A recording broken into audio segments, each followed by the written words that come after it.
Bu? Sabatun 7. 5 tambah 7 sabar.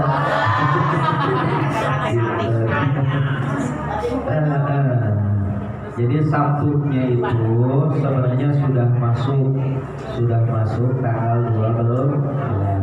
Kalau Sabtu malam Minggu mas sebenarnya sudah tanggal 13 sebenarnya. Nah, untuk kita mah nanti akhir aja ya, di akhir, karena insya Allah mudah-mudahan kita semua diberi oleh Allah Subhanahu wa Ta'ala. Amin ya Rabbal alamin. Sekaligus ibu-ibu bisa persiapan biasa bepre tapi ya.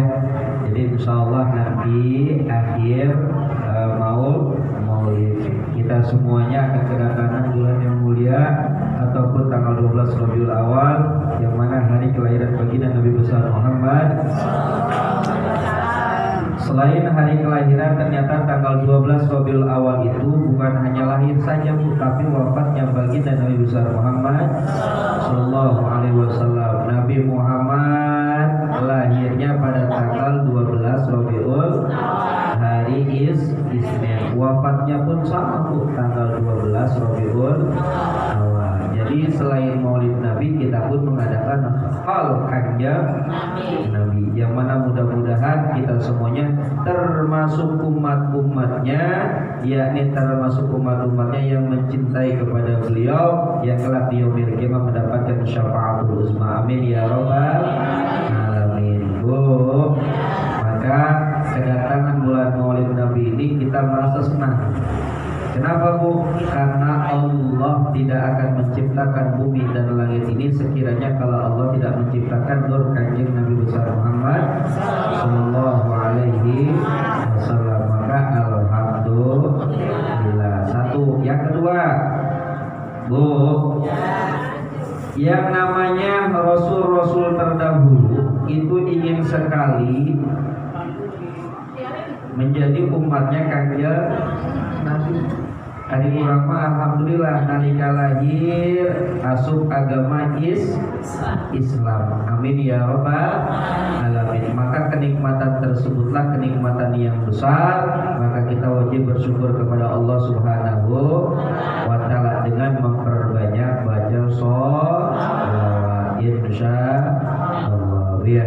Maka bulan Maulid yakni bulan yang walaupun tidak termasuk bulan yang mulia, tapi dengan adanya kelahiran baginda Nabi termasuk jadi mulia. Kamu lamun ibu rumah lupa ke mana buka daerah Kulon. Kalau ke Kulon musudian ke sana, masya Allah, Serang, Pandeglang, iya di Menes juga. Menes itu luar biasa. Masya Allah, tabarakallah. Artinya apa? Jadi kalau uang 100.000, 200.000 itu tidak ada apa-apanya di sana. Padahal di sana tidak seperti hanya orang-orang kota yang minimal mempunyai penghasilan tetap. Tapi masya Allah, betapa cintanya kepada baginda Nabi besar Muhammad Sallallahu Alaihi Wasallam. Jadi bulan Rabiul Awal jadi bulan yang mulia. Bismillahirrahmanirrahim. Qala al-mu'allif rahimallahu ta'ala wa nafa'ana bi ulumihi fid dharain amin. Allahumma nawwir bil kitabi basri wa srabi sadri wasta'mil bihi badani wa atik bihi lisani wa qawi bihi zadani wa srabi fahmi wa qawi bihi asmi bi haulika wa quwwatika fa innahu la haula wa la quwwata illa bika ya arhamar rahimin. Bismillahirrahmanirrahim. Bismillahi ngawit isun kalau nyebut asmani Allah ar-Rahmani kang mulai dunia ar-Rahimi turkan hasil dalam akhirat balaka. Halaman berapa Bu? Ini yang lihat mah Ibu beda halaman 37 tentang haji, yajibul haji wal umrah.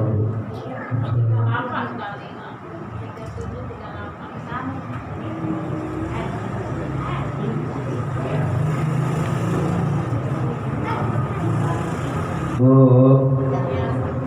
lucu ya. Belum sehat.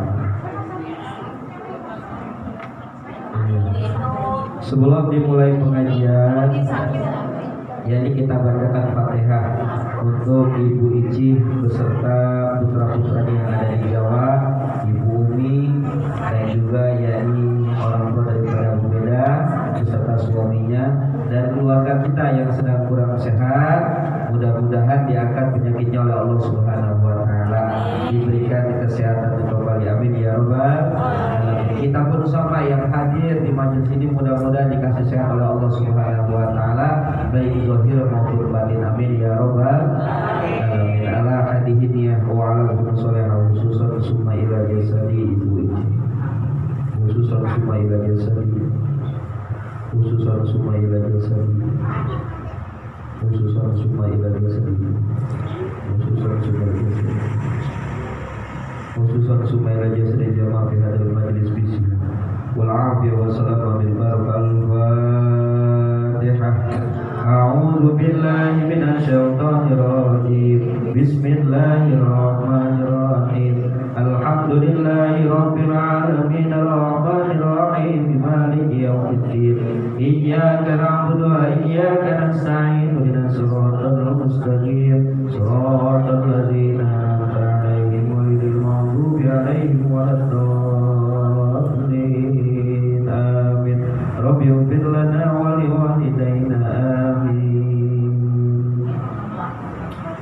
Faslun yajibul hajju wal umratu fil umri marratan 'alal muslimin hurril mukallafin. Itu ya.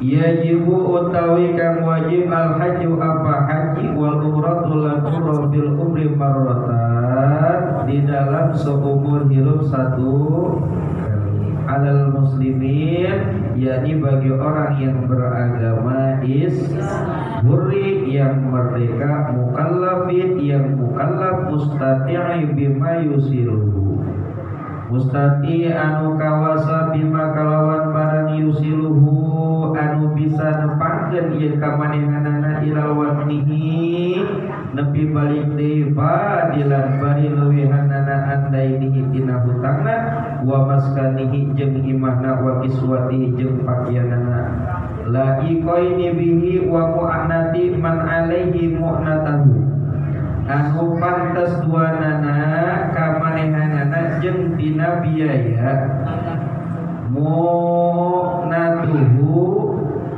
pakaian kamanehanana muddatan dan mangsana dihabihi inditna wa iyabihi jeung balikna. Dalam kitab ini akan menjelaskan tentang wajib haji dan juga umroh dan haji itu hukumnya wajib. Bagi siapa? Alal muslimin, bagi orang yang beragama Islam. Berarti kita semuanya orang Islam bukan Bu? Islam. Berarti wajib orang berangkat haji, berangkat umroh hiji. Nuka duana al hurri, non hurri tehu merdeka. Kita semuanya merdeka, betul apa betul? Tidak dijajah, dulu mah dijajah sama Belanda, sama Jepang, betul Bu? Nah sekarang mah sudah merdeka. Yang berapa Bu? 72 ini baru 77 kita merdeka. Ingat ayam mama nanya, ayam tanggal 17 Agustus iraha cenah ge. Bingung mah jawabna. Tanggal 17 Agustus iraha atuh tanggal 17. Tanggal 17 Agustus lagi tanggal seberapa atuh bingung lah. Tapi ya, berarti kita termasuk orang yang merdeka, maka wajib kita melaksanakan haji dan melaksanakan umroh. Yang ketiga, kriteria yang ketiga apa? Yang ketiga mukallafin. Ma huwa mukallaf? Mukallaf yakni orang yang ketempelan melaksanakan hukum syara. Mana hukum syara? Wajib, sunnah, makruh, mubah, haram yang sudah kita jelaskan yang waktu minggu yang lalu. Nah, sedangkan kita termasuk yakni mukallaf, bisa atau kewajiban melaksanakan yang wajib, yang sunnah, meninggalkan yang haram. Nah, mukallaf yang ketiga berarti kita termasuk orang-orang yang wajib haji dan wajib umroh. Yang keempat, mustati'i bima yusiluhu wa yarduhu ila watnihi. Yang keempat yakni satu orang yang kawasa Kawasa di sini yang bagaimana bima yusiluhu wa yarudduhu ila watnihi. Yani ketika dia mau berangkat dan ketika dia pulang kembali fadilan, bahkan ada uang yang lebihnya andainihi untuk membayar hutangnya wa maskanihi dan termasuk untuk yang ditinggalkan yang dia ada di rumah wa kiswatihi dan juga pakaiannya pun harus ada termasuk bekal. Nah, berarti yang keempat ini yakni selain sehat zahir, sehat batin juga mempunyai yang namanya materi. Yang ke satu kita memenuhi syarat, yang kedua kita memenuhi syarat, yang ketiga kita memenuhi syarat, yang keempat. Nah, ini yang keempat tuh. Kemudian ada yang nanya, Ustaz, gimana kalau ada orang yang melaksanakan haji atau umroh dengan cara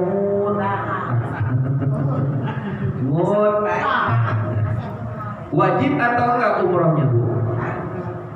Nah, umrohnya tidak wajib, hajinya pun tidak wajib. Jadi hukumnya sunnah. Tapi ketika dia memaksakan diri, misalnya itu, maka tidak termasuk dia dosa. Melaksanakan tidak apa-apa, tidak melaksanakan tidak apa-apa, melaksanakan dapat pahala. Karena hukumnya tidak wajib. Beda halnya ketika dia sehat dohirnya, sehat batinnya, termasuk memiliki harta untuk perjalanan ketika berangkat haji atau umroh.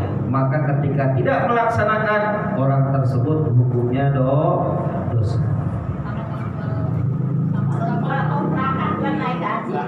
Ustaz, gimana kalau jual kontrakan untuk berangkat haji? Mampu nggak dia? Mampu, karena punya kontrakan. Ustaz, dia pengen berangkat haji atau umroh tapi nggak ada yang dijual. Maju dulu. Berarti maksudnya belum mampu. Paham? Nah, menjual ya. Jadi kalau misalnya kayak banyak disebutnya apa? Disebut haji mastur, haji imam menang di bus. Ada yang begitu. Ada lagi apa namanya? Haji kosasi, haji ongkos menang di sudah dikasih. Alhamdulillah Rabbil kita, alhamdulillahnya menang pemilih anak ya, alhamdulillah. Anak atau itu? Ponakannya. Alhamdulillah tuh. Eta ngaranna berarti umroh pos sasi. Teu naon. Eta ge barokah. Alhamdulillah. Temennya. Tah walaupun seperti itu, cuma kayak ruiji, hukumnya tidak wajib. Karena tidak mampu, tapi ketika ada yang memberangkatkan, baik itu oleh keponakannya, oleh anaknya atau saudaranya, boleh nggak itu berangkat? Boleh, cuma hukumnya tidak wajib. Dapat pahala nggak, Bu? Ya. Nah, gimana kalau misalnya dia berangkat haji atau berangkat umroh? Maaf, 1000 maaf, uangnya didapatkan bukan dari jalan yang halal, tapi jalan yang haram. Mana? Menang maling. Menang korupsi. Boleh nggak, Bu? Boleh nggak, Bu? Maaf, jangankan umroh, jangankan haji, untuk sedekah pun tidak boleh. Kalau kita mendapatkan perkara rezeki itu bukan dari jalan yang halal. Sama halnya kita punya bajunya kotor, dicuci pakai air yang kotor. Kira-kira tambah bersih atau tambah kotor? Mana kotor? Kalau tahu, Pak. Kalau nggak tahu. Ya namanya nggak tahu dah. Kalau nggak tahu namanya nggak tahu. Misalnya Bu Titi ke nongkrong, lagi jalan naik motor trik deh. Ini buat ibu diberes sama habis orang toko duit kafe. Nggak tahu. Tapi pas ternyata nggak lama kemudian 2 hari di TV ada apa, orang ditangkap, dicari kardus yang berisi uang. Titi disiar. Makanya Titi ke berangkat kalau tidak itu pakai duit. Ya. Jadi kalau yang seperti itu untuk melaksanakan ibadah haji ataupun umroh, yakni menggunakan rezeki yang halal dan ya. Nah, maka yang keempat di sini, yakni orang di sini yakni disebutkan mampu. Wakis wakihi termasuk sampai pakaian-pakaiannya la ikoini bihi anu pantas dua nana. Wa munatan manalai munatau mudatan dihabihi, bahkan inditnya ketika dia mau berangkatnya wa iya bihi, dan ketika dia sampai ke rumah itu ada uang, ada biaya yang ditinggalkan. Jangan maaf bu, ada orang berangkat haji atau berangkat umroh, istri anaknya nggak dipedulikan, tahu makan tahu nggak di rumah. Itu ibadahnya yang seperti itu bukan dapatnya pahala, tapi yang ada dapat laknat daripada Allah Subhanahu. Nauzubillah min dzalik. Maaf, sekarang ada orang diajak untuk dakwah. Dakwah kemana? Bagus dakwah, mengajak orang untuk amal ma'ruf nahi munkar, tapi ternyata anak istri tinggalkan, nggak dinafkahin. Boleh silakan dia pergi untuk dakwah, tapi anak istri jangan ditelantarkan. Kan ada kejadian seperti itu. Bahasanya gini, wa ala alihi wa sahbihi ajmain, keluarga dulu. Habis keluarga, tetangga, saudara, nah baru yang lainnya ajmain. Ini mah terbalik. Dia bilangnya apa? Bilang ke istrinya, mah ayah mau berangkat untuk dakwah. Kemana pak? Ke Kalimantan. Jual tanahnya di rumah, jual tanah di rumah misalnya nih, buat anak istri di rumah. Boleh begitu. Kayak kemarin waktu pergi kemana? Ke Bengkulu. Berapa hari? 5 hari ya ke Bengkulu. Bengkulu ke Buko, terus ke Lampung. 5 hari perjalanan pulang pergi. Itu ditinggalkan istri sama anak, ditinggalkan sama, tapi dibiayain sama. Sebelum berangkat udah dikasih tahu sama, nih uangnya ini buat si Hilmi, ini buat anak, ini buat beli makeup ini. Iya dikasih. Kalau aja tanya mesti jadi yang seperti itu jangan maaf begini. Ketika kita pergi untuk mengajak orang lain untuk dakwah kepada Allah, tapi sedangkan anak dan istri ditelantarkan. Dakwah yang paling mulia itu siapa bu? Keluarga dulu. Keluarga. Pergi gitu, narik terus kita istri jualan terus habis kayak Terus istri kayak gitu tarik-tarik. Ambil aja di warung itu gimana itu? Nah, ini. Awas. Tapi awas tuh, maaf. Kadang-kadang kita suka bahasnya begini, Ustaz, uang suami, uang istri. Uang istri bukan uang suami. Tapi awas seperti apa dulu. Kalau sekiranya toh ada uang tersebut, kita belum tahu. Artinya walaupun suami memegang uang, misalnya entah itu 1 juta, entah itu 500.000, entah itu 100.000, kita nggak tahu apakah itu uang suami atau uang orang lain. Gimana kalau kita ambil tapi hanya untuk, awas bu, sebatas kebutuhan sehari doang. Misalnya buat anak belum makan, belum sarapan, ibu juga belum makan. Bahasa nabuma imadin salami itu sudah dicopot. Kalau ngambil untuk sebatas untuk sehari itu saja untuk makan boleh. Sama istri aja begitu. Kadang-kadang suka kasih uang kemudian habis. Cuma katakan dia suka ngambil. Abi kemarin ngambil uang 50, ngambil 100. Oh, bilangnya belakang. Jangan.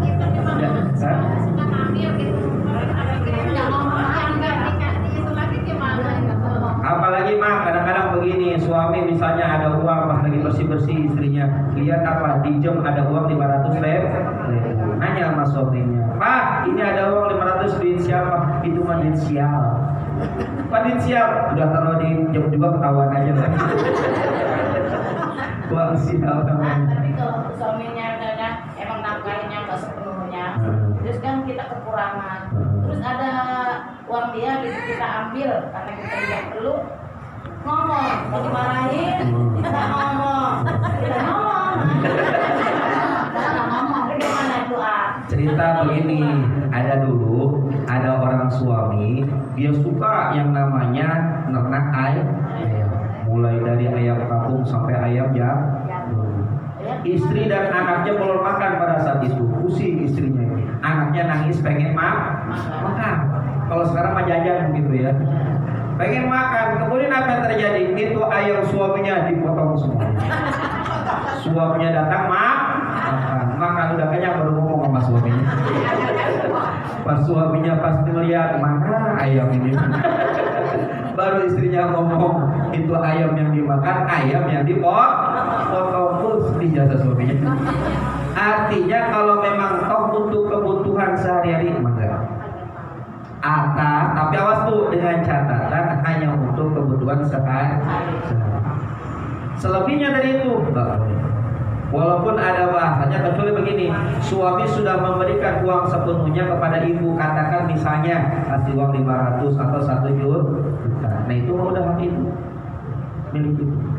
Kadang-kadang giliran suami kita sepakat Kasih, itu namanya juga rumah tangga, saling mengisi, saling melengkapi. Jangan gini, suami lagi kekurangan ini mah uang saya. Jangan tuh ya. Karena apa? Rizki suami ada itu karena ada istri, ada anak. Tuh, makanya seorang istri dan seorang anak itu mendoakan untuk suaminya, untuk ayahnya agar diberkahkan rezekinya oleh Allah Subhanahu wa Ta'ala. Tuh ya. Nah, makanya mengenai masalah rezeki tadi, kembali lagi kebutuhan untuk sehari-hari. Selebihnya dari pilkada itu haram tetap. Disebutnya mari kalau bagaimana. Gimana kalau misalnya kata ibu-ibu lagi nyuci baju? Di baju 50.000, di celana 100.000, alhamdulillah.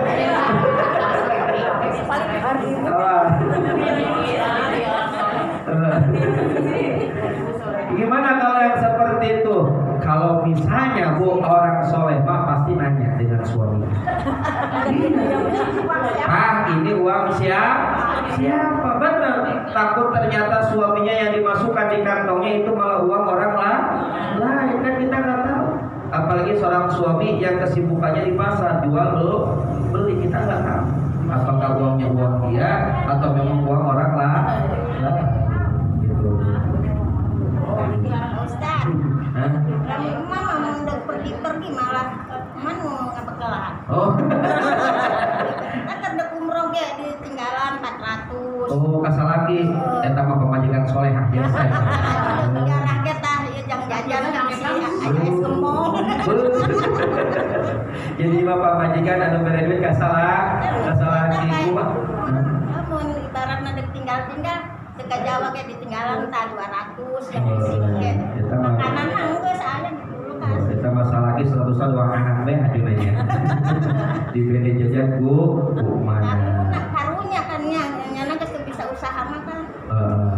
Boleh nggak itu bu? Boleh, nggak apa-apa. Sodako, bahwasanya seorang istri itu, awas tuh maaf, sodako itu bukan hanya kepada orang lain, kepada keluarga itu lebih utama. Kepada siapa? Istri kepada suami, suami kepada istri, orang tua kepada anak, termasuk kita kepada orang tua. Bu, katanya kedengarannya sodakohnya kemana ke anak yatim sekian juta, tapi orang tuanya maaf tidak diberikan 100% dan tidak diberikan 100.000 aja. Jadi jangan dulu yang jauh, jangan tetap dulu. Ketika sudah terpenuhi keluarga, entah itu dari orang tua, entah itu dari anak, entah itu dari saudara, baru kemudian kepada orang lain. Saya pengen sodako. Untuk siapa? Untuk fakir miskin. Tapi saya punya adik, saya punya kakak. Namanya keluarga, kakak atau adik, tapi yang namanya rezeki itu kadang-kadang beda. Ketika rumah tangga beda. Yang adik mah alhamdulillah miliknya gede, yang kakak mah biasa aja. Ada juga kakaknya yang rezekinya alhamdulillah, adiknya yang biasa aja. Nah, disitulah seorang kakak atau seorang adik saling membantu dalam keluarga. Boleh seperti itu, bagus. Jadi jangan dulu keluar, tapi luang lingkup keluarga terdahulu. Setelah tercukupi baru kepada yang lainnya. Gitu Bu ya. Kalau misalnya kita diminta duit, bagi dong duit buat pada bensin gitu ya, nggak ada gitu. Kita lihat dia naik motor kan sama dia dibonceng, giliran ada soalnya dia melempar, makanya nggak ada duit kok, bisa aku diisi terus karena dia sudah bicara, gimana Ustaz? Tapi kan dia juga mintanya nggak yang harus nggak diminta gitu. Ke suami. Buat bensin dia yang minta gitu, bagi dong buat beli bensin gitu kan, nggak ada gitu. Udah, kan jalan aja. Kalau emang nggak ada sih mogok kan, jalan aja nyampe tujuan. Terus kalau ada itu kan suka saya nggak lepas kan, kan ada duit, kan dia ada sodako pelitnya itu kan nggak beneran sengaja gitu. Jadi gini, kalau misalnya toh memang suami, jadi artinya itu untuk saling melengkapi. Kalau toh memang suami kekurangan, ibu ada uang lebih diberikan buat suami. Kalau misalnya toh untuk suami udah tercukupi, baru kepada orang lain, entah itu sedekah bagus. Tapi kalau misalnya sedekah dulu, tapi cuma suami yang minta, tapi ya ada bensinnya, berarti nggak bohong, tak masalah kita ngomong nama nggak punya uang untuk beli bensin, tapi ternyata sampai kepada tujuan. Cuma pas pulangnya lagi, alhamdulillah itu motor didorong. Tujuan mah nyampe, pas dari tujuannya itu pulang kembali dorong. Alhamdulillah boros etang ngaranna. Nokos gitu hemat karena BBM, ngan boros karena keju. Artinya ya ini lengkapi dulu untuk suami, untuk istri, untuk anak, baru kepada yang lain. Itu sedekah yang terbaik. Maaf, kadang-kadang begini, saya pengen terlihat kepada A, kepada B, kepada si C, tapi terkadang kita melupakan dalam keluarga. Entah itu kepada anak minta jajan nggak dikasih-kasih. Bahkan termasuk kita punya yang namanya saudara agak kurang, misalnya nasibnya agak kurang. Nah kita berikan. Gitu. Jangan sampai malah keluarga yang kita tinggalkan, yang kita acukan, tapi yang lain malah kita berikan. Salah. Lebih utamanya bagaimana? Keluarga diberikan, yang lain pun diberikan. Artinya dua-duanya sama-sama. Itu yang seperti itu yang bagus, saudara. Bu ya. Tadi dua putihan mah cenah ge salakina ngomong buka bensin cenah ge ngomong nama bensin sampai ke tujuan, kan sampai ke tujuan balik ka imah alhamdulillah eta motor didorong.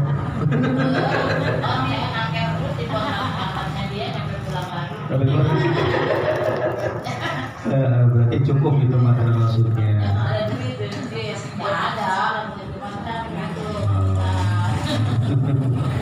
Adapun untuk mengenai masalah sodako, awas Bu, kan ada bahasa begini, Ustaz, sodako mah sedikit, yang penting ikhlas daripada gede gak ikhlas. Salah itu Bu.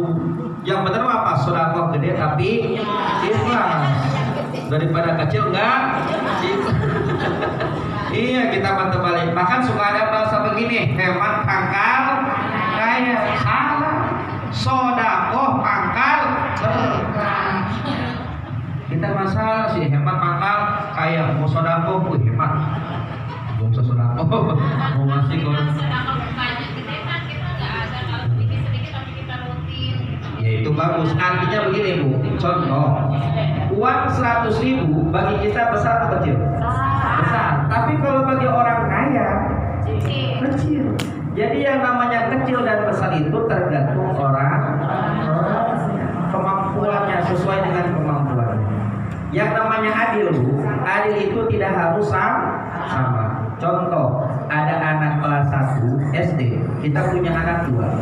Satu yang masih SD, yang satu lagi sudah SMA. Yang SD kita kasih uang 5.000, yang SMA kita kasih uang 20.000. Yang seperti itu adil atau tidak? Adil. Kata bapaknya, nggak adil dong. Yang adil itu adiknya dikasih 5.000, kakaknya dikasih 5.000. Atau kalau kamu SMA belum kebutuhannya lebih banyak. Artinya besar atau kecil itu melihat daripada kemampuan orang tersebut. Gitu ya. Artinya begini, kita mau kecil seperti apa dulu. Tapi kadang-kadang bagi orang yang tidak mampu, orang yang tidak punya, uang yang seperti hanya kita anggap kecil itu sangat berharga. Contoh, uang 2.000 kata kita uang kecil. Tapi bagi orang yang maaf, yang minta-minta, terus yang ada di perapatan jalan itu sangat berharga. Jangankan 2.000, 1.000 pun sangat berharga. 500 pun dia ambil. Ya, jadi sesuai dengan kemampuannya masing-masing. Jangan sampai maksudnya begini, sodako kita menggunakan alasan hemat pangkal kaya, tapi yang benar itu adalah sodako pangkal berkah. Tidak ada di sananya orang yang sodako jatuh miskin, nggak ada. Habis sodako miskin besoknya, nggak ada. Ya, yang ada tambah berkah. Bahkan termasuk orang yang sodako itu kata Nabi, as-sodaqatu tanfa'ul bala. Sodako itu menjauhkan daripada bala. Wa arkanul hajjil ihramu wa qubuhu bi arafati wa tawafu bil baiti wa sa'yun baina sofa wal marwati wa halqu bitaksiru wa hiya illal wuqufu arkanul umrati. Wa arkanul haji, dan selanjutnya rukun haji, wal ihramu, dan rukun wal arkanul haji, dan selanjutnya rukun haji. Ihramu yang pertama ihram, wal wuqufu yang kedua wukuf. Di mana wukufnya? Bil arafah, yakni di Arafah. Wa tawafu, dan selanjutnya tawaf bil baiti kalawan baitullah. Wa sa'yun, dan juga sa'i. Apa sa'i itu? Lari kecil. Dari mana? Baina sofa wal marwah, dari sofa ke marwah. Jadi rukun haji itu yang pertama apa Bu? Ihram. Ihram itu apa Bu?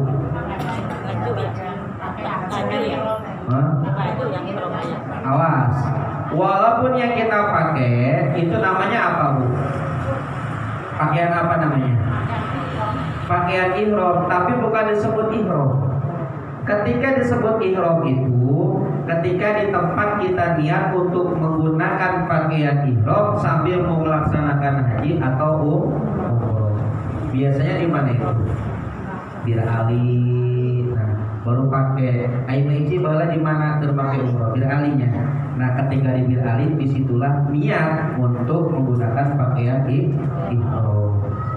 Nah, ketika di situ bedanya begini Bu. Kalau sholat mah seperti hanya takbiratul ihram. Nah, kalau umroh ataupun haji ada tempatnya. Di mana? Di namanya Bir Ali. Misalnya datang nih, baik misalnya Bu Beda atau Mama Ajis datang ke Mekah, di Ka'bah aja di Mekah Baitullah langsung pakai pakaian ihram. Sah gak itu? Enggak sah. Karena ketika memakai pakaian ihram itu ada tempat niatnya. Di mana? Di Bir Ali. Jadi ketika selesai ini melaksanakan melaksanakan umroh, udah selesai umrohnya, pengen umroh lagi, misalnya untuk umroh keluarga, untuk umroh orang tua, nah itu harus pergi lagi kemana? Ke tempat untuk memakai pakaian ihram sambil di Bir Ali. Di situ dia apa? Di Bir Ali di mana? Cikoneng lah itu satu. Ustaz, ada pas naik pesawat langsung pakai pakaian. Iya, pakai pakaian ihram. Cuma nanti ihramnya tetap di Bir Ali. Jadi di Bir Ali di situ nih niatnya. Kayak begini, ibu-ibu mau sholat, mau ke tempat wudhu. Ke tempat wudhunya mah ibu udah niat nih, tapi ke tempat airnya baru menggunakan air. Samanya seperti itu. Kalau pakaian ihram sudah dipakai. Tapi ketika nanti di Bir Ali di situ nih niat kembali bahwasanya ingin melaksanakan umroh atau haji. Itu ya. Nah, itu untuk melaksanakan sekiranya umroh atau haji. Wal wukufu yang kedua yakni wukuf. Apa wukuf itu, Bu? Berdiam di mana berdiam dirinya? Bil Arafah, yakni di padang Arafah. Makanya al-hajju